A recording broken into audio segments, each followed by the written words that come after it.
Daily speaking ഷീയുടെ ഇന്നത്തെ എപ്പിസോഡിൽ ഞാൻ പറയാൻ പോകുന്നത് ഒരു വിശുദ്ധൻ്റെ കഥയാണ്. അസീസിയിലെ ഫ്രാൻസിസിൻ്റെ കഥ. സമ്പന്നതയിൽ ജനിച്ചു വളർന്ന ഒരു യുവാവ്, ലോകത്തിൻ്റെ സുഖസൗകര്യങ്ങളിൽ ആറാടിയ ഒരു ജീവിതം. എന്നാൽ വിധി അവനെ യുദ്ധക്കളത്തിലേക്കാണ് വലിച്ചഴിച്ചത്. അവിടെ അവൻ തടവിലാക്കപ്പെട്ടു. 1 വർഷം നീണ്ട ദുരിത ജീവിതം.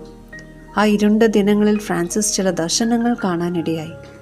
അത് അവൻ്റെ ജീവിതത്തെ എന്നേക്കുമായി മാറ്റിമറിച്ചു. ആഡംബരത്തിൻ്റെ ലോകത്തോട് അവൻ വിട പറയാൻ തീരുമാനിച്ചു. ദാരിദ്ര്യത്തെ അവൻ പുൽകി.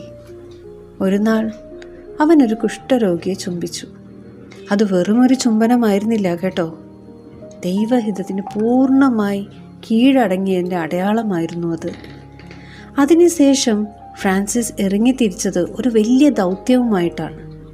ദേവാലയങ്ങളെ പുനരുദ്ധരിക്കാൻ, വിശ്വാസത്തെ പുനർജീവിപ്പിക്കാൻ അവൻ പാവപ്പെട്ടവരോടും പ്രകൃതിയോടും അളവറ്റ സ്നേഹം കാണിച്ചു.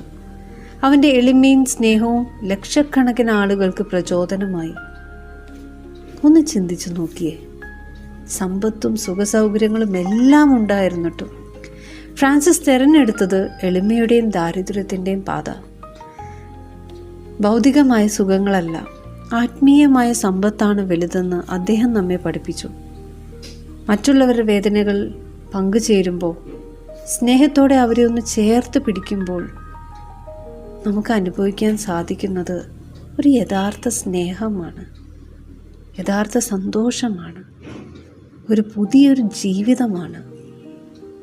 പ്രകൃതിയെ സ്നേഹിക്കാനും എല്ലാ ജീവജാലങ്ങളെയും ആദരിക്കാനും ഫ്രാൻസിസ് നമ്മെ പഠിപ്പിച്ചു. ഈ ലോകം നമുക്ക് മാത്രമുള്ളതല്ല, എല്ലാ ജീവജാലങ്ങൾക്കും അവകാശപ്പെട്ടതാണ്. ഈ വിശുദ്ധൻ്റെ ജീവിതം നമുക്ക് കണ്ടുപഠിക്കേണ്ട ഒന്ന് തന്നെയാണ്.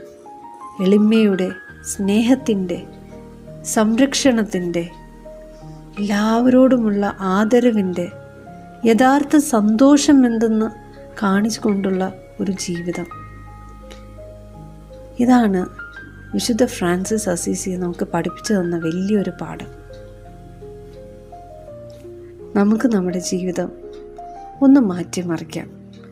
എല്ലാവരെയും ഒന്ന് പരിഗണിച്ചുകൊണ്ട്, ചുറ്റുപാടും സ്നേഹിച്ചുകൊണ്ട്, ഈ ലോകം എനിക്ക് മാത്രമല്ല എല്ലാവർക്കും ഉള്ളതാണെന്ന് മനസ്സിലാക്കിക്കൊണ്ടും അത് മറ്റുള്ളവർക്കും കൂടി കാണിച്ചു കൊടുത്തുകൊണ്ടും നമുക്കും ജീവിക്കാം.